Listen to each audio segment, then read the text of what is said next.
pay close attention because I'm only explaining this once. This is a quick setup and guide on how to use the A1. I'm changing film right now, so what I'm going to do is I'm going to crank it up to 250. That's what Bambu has recommended. Bring it up to 250, you're in a safe zone. Once that's up there, you can then extrude your filament. In the meantime, while it's going, while everything's heating up, I'm going to clean it up with Windex. I like Windex personally. It does the job for me. I find it a lot better than alcohol, less harsh on the skin, and so on. You'll find what you like. Pick your medium. So once this is done doing it, once it's clean and it's done heating up, we're going to extrude some filament out, and we're going to remove what's in there. So all clean. We're going to extrude some filament down, so out, and it's going to come down into the little catch there. And what we're doing is kind of purging what's in there in case there's anything left over, and then we're just going to reverse that back up. So same process that the machine would do normally. So just reverse it. I click it 5 times down and then 8 times up. While it's clicking up, grab this little tab here on the side of the print head. This is like your release. You catch it. It'll get rid of everything.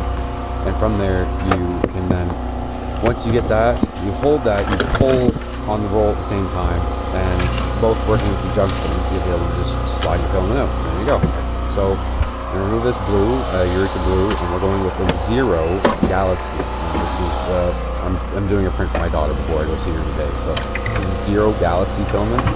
It's beautiful, but it decided to destroy my K1. So, we're going to just see what happens here. With the Bambu, I did choose PLA Galaxy. Now you're gonna want to cut the ends on these. I recommend a 45-degree angle, 30 degrees fine, just something to kind of get in past the little mechanism there. Yeah, your filament might be a little wrapped up, a little tangled. Always keep an eye on that. So we'll feed it in through the PTFE tube here and push it down in through. This is a bit of a lengthy process, and I don't understand why Bambu chose to go with the PTFE tube for a single like this. I personally, on my K1 and everything like that, I just go with just a little straight shot of Capricorn.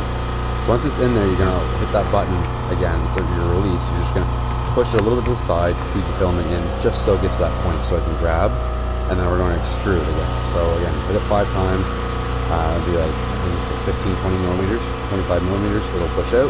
Once you know it's pushing out, as you see, then we're good. We can then go forward with prepping everything else to print. Again, make sure your build plate's clean. I can't stress this enough. I use high-speed machines like this, my K1, the Cobra Max. You know what? They're fine as long as you clean the build plate every time. You park your temperature at 50 while you wait and do everything else. I recommend parking your temperature. Don't put it down to 0. Don't put it to 140. Anyways, you're going to open up your Bambu Handy app next. This is the simplest way you could ever possibly use a 3D printer. I wish when I first got into 3D printing it was this simple. So although it's not very immersive and you can't change a lot, you can't do as much as other slicers and so on, you can still just search up for what you're looking for and be done with it. I've tried to find some sailing models to use for this print, and in the end I just end up choosing something for my daughter. But as you can see, Maker World is nothing shy. Whatever you put into it, it will give you what you want to a degree.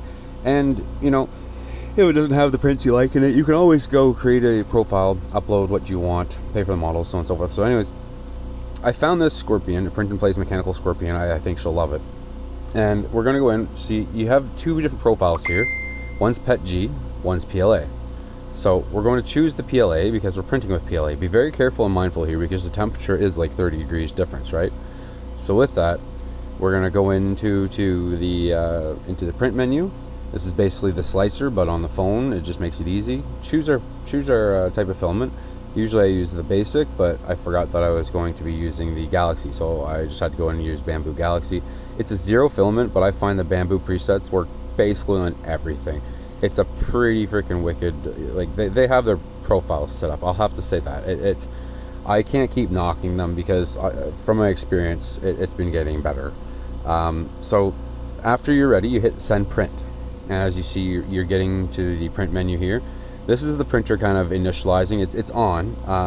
As I'm laying in bed, the printer is now just kind of slicing, or the Bambu Handy is slicing everything, putting it onto the printer itself, and now it's downloading onto the A1, which has a memory card in it. I chose to go with a SanDisk class 10, and it's been a little bit better for me. The stock SD card was a little glitchy, so it's going to download the model onto the SD card that's on the unit itself, and then proceed to kind of print. So I hit play a little early here, but essentially once it's done downloading, then you can hit play, which will then bring you to your camera.